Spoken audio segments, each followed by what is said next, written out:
Chegamos com mais um Correspondente Médico, sempre querendo a sua participação aqui com a gente, viu? Hashtag Correspondente Médico. Mande seu comentário, sua dúvida, incluindo esse assunto que a gente vai trazer agora. Uma pílula que foi aprovada no Reino Unido e tem a ver com Covid-19. Gostamos de começar assim, hein, doutor Fernando, com esperança. Elisa, sempre que notícia é boa em termos de saúde, trazendo aí o progresso da ciência, a gente gosta de falar. Exatamente, as comprovações científicas. É uma pílula aprovada no Reino Unido que tem um nome difícil. Se eu titubear, se eu trupicar aqui, doutor Fernando me ajuda, os especialistas dizem que pode ser um ponto de virada no combate à doença. Molnupiravir. Molnupiravir. É isso, doutor? Perfeito. Que vai ter o nome comercial de... Bom, o nome comercial é quase, quase mais difícil que Molnupiravir, doutor. Longevrio. Essa é a primeira aprovação de um tratamento por comprimido contra a Covid-19. Até agora, os remédios aprovados eram todos para aplicação nas veias ou músculos, em ambientes hospitalares, geralmente, como o doutor costuma explicar para a gente. Nos testes clínicos, o medicamento, esse Molnupiravir, usado para casos leves e moderados da doença, diminuiu pela metade as chances de alguém morrer por Covid-19 se a pessoa tomá-lo até 5 dias depois do primeiro dia de sintoma. Doutor Fernando Gomes, então estamos falando de algo que tem de ser manipulado, que tem de ser tomado exatamente num período específico para conseguir a eficácia atestada no estudo. Exato, isso mostra o seguinte, é importante fazer o diagnóstico precoce, com certeza de que é o coronavírus, e começar então prontamente a fazer a utilização do medicamento. A base de atuação dele é interromper ou pelo menos dificultar a replicação viral, que nada mais é do que o processo em que o vírus, quando invade a célula humana, começa a utilizar toda a maquinaria que já existe para se duplicar e se multiplicar de uma forma realmente alucinada. E dessa maneira, esse medicamento bloqueia esse processo e consegue, então, conter a progressão da doença. É lógico que o vírus que já entrou, já fez dano, ele continua propagando o seu problema para dentro do corpo, mas, na verdade, a redução clínica foi substancial, de 50%, evitando aí o desfecho final como óbito. Pois é, doutor, quando a gente fala de remédio, a gente pode falar de remédio tanto para a prevenção de uma doença quanto para o tratamento. Essa pílula aprovada no Reino Unido, então, ela foi vista durante um tratamento, ou seja, a pessoa já está infectada pela Covid e ela é não aplicada, mas a pessoa toma exatamente num período específico, então não é uma prevenção. Na verdade, a gente pode pensar em termos de prevenção para que a evolução da doença não seja tão ruim assim. Entendi. Mas, na verdade, acaba sendo um tratamento porque você não toma esse comprimido antes de ser infectado. Você precisa, então, ter o diagnóstico da infecção pelo coronavírus e a gente sabe que isso é feito, basicamente, pela questão do quadro clínico, que é característico, mas que tem diagnósticos diferenciais, como, por exemplo, gripe, resfriado e outros problemas, mas que você tem a confirmação, por exemplo, por um teste que você faz procurando a presença do vírus na cavidade bucal oral. Doutor Fernando, para quem pensa assim, bom, se tem um remédio, uma pílula aí que está sendo testada, a gente não sabe em qual momento pode ou não chegar aqui ao Brasil, vai que alguém pense assim, então em breve não vai precisar mais de vacina, porque se tem o remédio... É correto a gente pensar assim, doutor, que uma coisa pode substituir a outra? Não, é completamente errado, pelo menos nesse momento em que a gente está vivendo, né?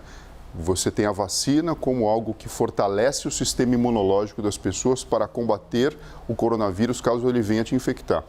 E esse medicamento, ele serve para, quando o indivíduo já tem a própria doença, tomá-lo para evitar a progressão e replicação do vírus. Então, por exemplo, num cenário de vida real, Elisa, a pessoa pode ter sido vacinada, a gente já sabe que a vacina ela protege a população quando a gente fala do ponto de vista macroscópico, mas uma outra pessoa, na verdade, pode ter uma evolução que nem sempre a gente sabe que nem sempre é tão favorável assim, mas essa pessoa poderia, apesar de vacinada, no começo da manifestação clínica da doença, fazer uso do medicamento e, com isso, então, aumentar o seu combate à manifestação clínica do coronavírus. Doutor, para fazer-te uma pergunta, eu vou até reforçar aqui uma questão para você que está ouvindo e às vezes ficou com alguma dúvida. Então, o remédio, uma pílula aprovada no Reino Unido, que, quando usado para casos leves e moderados da doença, diminuiu pela metade as chances de uma pessoa morrer, ou seja, um grupo foi analisado. Então, grupos com casos leves ou moderados, quando receberam essa medicação, essa pílula, reduziram pela metade as chances de morte. Então, aí vemos uma grande vitória, não é, doutor? Que foi poder dar uma oportunidade de vida, mesmo que tenha sido infectado. Agora, sim, nenhum caso por coronavírus começa grave de cara. Ele vai ter que passar, vai ter que trilhar a manifestação clínica leve e moderada, mesmo que seja um período curto de tempo. E é justamente nessa janela em que os estudos provaram que o medicamento funciona melhor. Então, é um remédio que pode ser tomado em casa, principalmente se você faz o diagnóstico precoce e começa, então, a instituí-lo. Lembrei agora, doutor Fernando, que quando eu tive Covid-19 e passei por uma tomografia de tórax para ver o tamanho da lesão, porque eu cheguei a ter lesão no pulmão, o médico perguntava, você lembra exatamente quando foi seu primeiro dia de sintoma? Eu pensava, puxa vida, não sei se foi tal dia, se foi outro. Ele explicou, isso é importante saber, porque aí eu posso fazer uma comparação com o tamanho da sua lesão no pulmão. Porque se você me disser que faz, por exemplo, 2 dias, então a lesão está avançada. Mas se já são 10 dias, então a gente pode ver que a lesão não vai avançar. É interessante como a Covid-19 tem, bom, como qualquer outra doença, imagino, mas como observar o ritmo do avanço da doença pode ser determinante para um tratamento, não é? Exato. E aqui a gente está falando do tratamento precoce baseado em ciência, com, enfim, estudos que foram realizados e trazem esses números e, portanto, ele acaba sendo aprovado para sua utilização comercial. Muito bem, então temos aí uma medicação que passou por estudo clínico, que passou por estudo científico para ver se de fato poderia ser útil e temos um resultado positivo aí através desse estudo e aprovação no Reino Unido. Próximo assunto, doutor Fernando Gomes, falando de mudanças climáticas. Quando a gente fala de clima, questão do meio ambiente, às vezes é um pouquinho difícil compreender que, além dos males que o próprio meio ambiente pode sofrer, a exemplo de secas, estou dando aqui só um exemplo, até que ponto mudanças climáticas podem afetar a nossa vida? De que maneira isso pode afetar a minha saúde? E tem conexão, viu? Eu vou te dar um exemplo, doenças renais. Neste período em que autoridades do planeta se reúnem lá na Escócia, em Glasgow, na COP26, para tratar dos impactos das mudanças climáticas, foi publicado um novo estudo sobre esses impactos na nossa vida, na nossa saúde humana. Esse estudo foi coordenado pela USP e por uma universidade australiana e mostra, olha só que interessante, a relação entre as mudanças climáticas e o aumento de doenças renais aqui no Brasil. E descobriu que mais de 200 mil casos de doenças no rim em um período de 15 anos foram ligados a mudanças climáticas. Doutor Fernando Gomes, então temos aqui um exemplo específico do efeito, não é, que essas mudanças no clima podem ter nas nossas vidas. Sem contar, Elisa, como a construção do conhecimento é feita, porque não é uma relação tão óbvia ou clara que eu possa simplesmente projetar isso dentro da minha vida. É necessário um número robusto de pessoas envolvidas, de tempo de observação, de análise estatística e a gente sabe o trabalho dos computadores para conseguir chegar nessa correlação. Então, de 2000 a 2015, estamos falando de um intervalo de tempo de 15 anos, 200 mil doenças renais foram atribuídas. Esse estudo levou em consideração o segmento em 1.816 cidades do país e 7,4% de todas as hospitalizações tiveram correlação entre doenças renais e esse período com mudança climática. Na verdade, a gente sabe que se buscou o motivo da internação, o CID da internação, então glomerulonefrite, doenças intersticiais do rim, alteração do nefrite, que é uma glomerulonefrite, que na verdade é a inflamação dos glomérulos que constituem o rim na sua intimidade microscópica. E outras doenças também, mostrando que houve essa correlação. É lógico que para você fazer uma afirmação dessa, é necessário uma análise de dados avançadas. Não é simplesmente um profissional que senta na frente do computador, levanta prontuário e chega nesse número. Esse número requer, obviamente, um estudo epidemiológico e bastante avançado em termos de análise estatística, Elisa. Quer mandar a sua pergunta, a sua dúvida? Por favor, viu? #correspondente médico. Manda pra gente. Doutor Fernando, bom, doenças renais causadas. A gente pode dizer que a mudança climática foi a principal causa ou, na verdade, é uma grande influência? Ou pode existir uma predisposição da pessoa a já ter aquele mal? De tudo isso um pouco, Elisa. A pessoa já tem a predisposição. Existiu uma correlação, então provavelmente uma grande influência. Nós sabemos que o rim tem um papel incrível dentro do nosso corpo de equilibrar a quantidade de fluidos, de realizar, ele filtra o sangue, ele elimina metabólitos e substâncias tóxicas. Então a gente pode imaginar, se todos nós vivemos uma determinada condição normal, né, de temperatura, umidade e outras características do ambiente, se eu altero isso, é natural que exista algum impacto ou alguma solicitação de adaptação infecção em alguma parte do nosso corpo. E a gente pode entender o seguinte, se algumas pessoas já têm uma predisposição, uma fraqueza, na hora daquela adaptação acontecer, ela pode ocorrer de uma forma com mais dificuldade, até mesmo abrindo chance para que algumas doenças venham se manifestar. E é mais ou menos essa linha de pensamento que a gente pode pensar e evoluir em pesquisas que possam ser feitas para contribuir com esse conhecimento. Doutor, o senhor poderia dar um exemplo de uma pessoa está sentindo algum mal-estar? De que maneira pode haver uma conexão com o rim? Se tal coisa está acontecendo no corpo, eu estou tendo algum mal-estar, não sei exatamente. O que seria uma conexão direta com o rim? Quais são os sinais? A gente pode pensar o seguinte, Elisa, o indivíduo, por exemplo, ele perde mais água do que o normal, ele já não tem o hábito de beber tanta água assim, ele tem uma predisposição para ter nefrolitíase, que seria a formação de pedras nos rins. Ele acaba abrindo uma chance para que essa doença se manifeste e, junto com isso, ele pode ter uma infecção de trato urinário e, dessa forma, então, padecer de um problema em conjunto por conta de um comportamento e de uma mudança climática. Isso seria uma possível conexão. A outra é você sobrecarregar o trabalho do rim, ele já tendo, na verdade, a sua reserva funcional limitada, abrir um quadro, por exemplo, de uma insuficiência renal. Então, são múltiplas possibilidades e que a gente sabe que quando a gente olha uma população por um tempo muito grande e a gente consegue, então, perceber essas conexões, a gente, então, começa a traçar uma linha de pensamento. Doutor, o senhor falou de água, então eu posso imaginar que tomar bastante água ou aquilo que é necessário seria uma maneira de prevenir, por exemplo, algum problema nos rins. E tomar água parece tão simples falar, é só tomar água, mas é incrível, não é? Acaba o dia, a gente fica pensando, nossa, tomei só um copinho d'água, não tomei... É curioso que é um hábito tão fácil e é difícil a gente colocar na prática. A gente sabe que o próprio corpo ele tem vários mecanismos de adaptação e muitas vezes, por questão do que a gente faz no dia a dia, a gente acaba deixando isso em segundo plano. Isso não se refere só à ingestão de água, não, Elisa. Muitas vezes a pessoa retém urina, deveria ir no banheiro urinar, urina menos do que normal e abre a porta também para ter infecção urinária. Então, gerenciar esse tipo de comportamento é interessante, porque sempre que a gente faz uma atividade com muito foco, a gente acaba negligenciando algumas necessidades do nosso corpo físico. Então, quando a gente fala, olha, pessoal, beba água, tenha esse hábito, na verdade a gente está querendo dizer o seguinte, olha, vamos colocar esse líquido que faz parte 70% do nosso corpo. Isso ajuda o aparelho cardiovascular a funcionar, facilita o trabalho renal no processo de filtrar o próprio sangue e faz com que todo o sistema tenha mais saúde. Então, por isso que essa orientação, ela fica sempre presente quando qualquer médico vai falar sobre esse assunto. Tem gente que coloca no despertador, não é?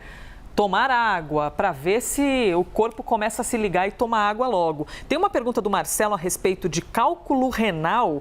Eu vou guardar aqui um cadinho sua pergunta, Marcelo, para a gente deixar para o fim, só para eu conseguir trazer o próximo assunto e depois eu faço a questão para o doutor Fernando Gomes. Pequenos gênios. O que será que faz com que uma pessoa nasça com essa genialidade? Uma pessoa simplesmente nasce diferente, tem uma inteligência fora do comum. Todo mundo tem alguma história de, fulano na escola já aprendia muito mais rápido que todo mundo, tinha uma capacidade diferente. Gustavo Saldanha, 8 aninhos. Este brasileiro entrou para o Mensa International. É um grupo mundial de pessoas de alto QI. Aquele quociente de inteligência que mede as capacidades mentais. Existem diversos institutos até que fazem esse tipo de estudo, né, para detectar, para conseguir atestar se uma pessoa tem um QI acima da média. O Gustavo acertou 99% do teste para ser aceito neste grupo internacional. E sempre que aparecem notícias de pessoas extremamente inteligentes, especialmente crianças, imagina, Gustavo tem 8 anos, a gente se pergunta como funciona o cérebro de um gênio. O que tem de diferente, doutor? Tem uma pílula que a gente pode tomar para se transformar num gênio? Porque se tivesse, olha, muita gente ia procurar. Elisa, o que acontece é o seguinte, o peso do órgão é igual na pessoa que tem um alto QI, da pessoa que tem um QI normal, ou até quem tem limitações, via de regra. Muitas vezes as conexões elas podem ser mais eficientes e, sobretudo, o trabalho dos neurônios específicos para entregar aquela tarefa que você oferece acaba sendo muito mais rápido. Então, a gente sabe que existe sim uma diferença, principalmente funcional.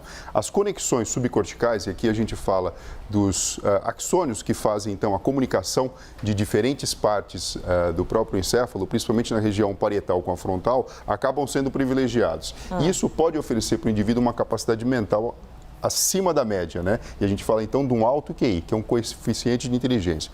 O que é isso? São diversos testes aplicados pela neuropsicologia, no qual você já tem mais ou menos um gabarito do que você espera para que aquela pessoa daquela idade venha a responder.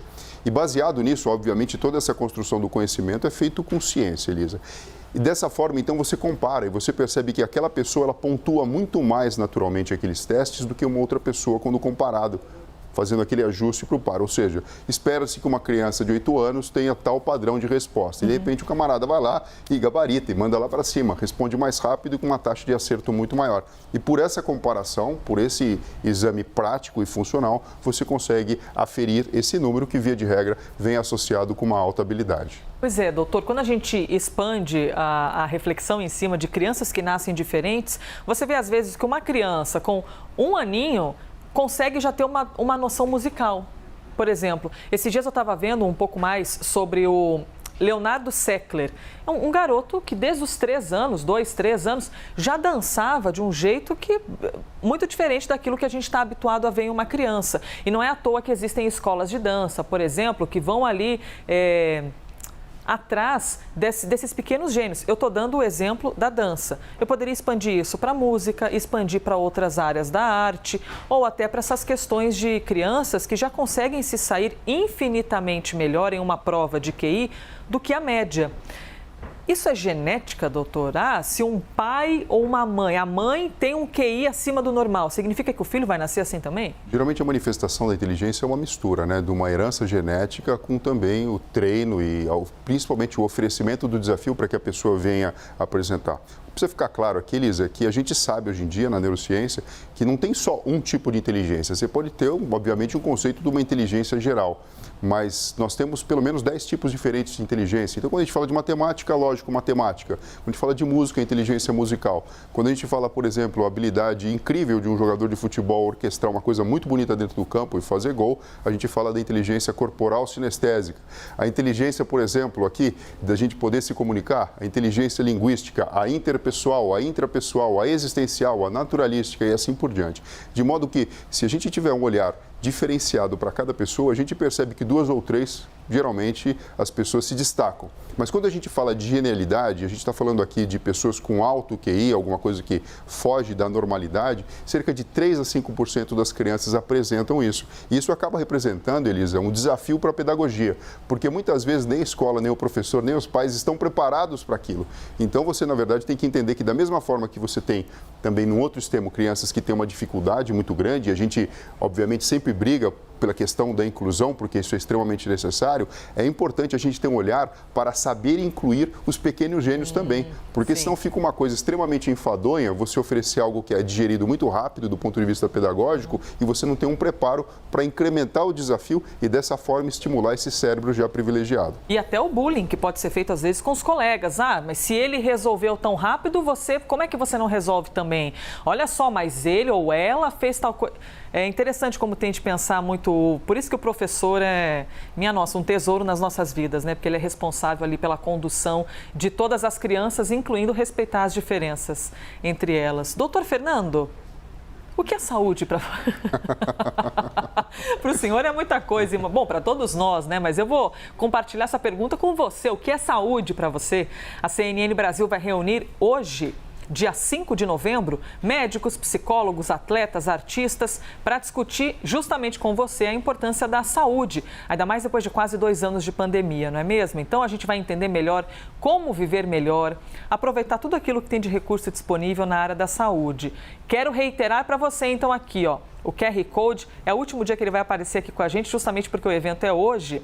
Você abre a câmera do seu celular, aponta para o QR Code, você tem acesso direto para esse evento que começa nesta sexta-feira a partir das 9 horas da manhã.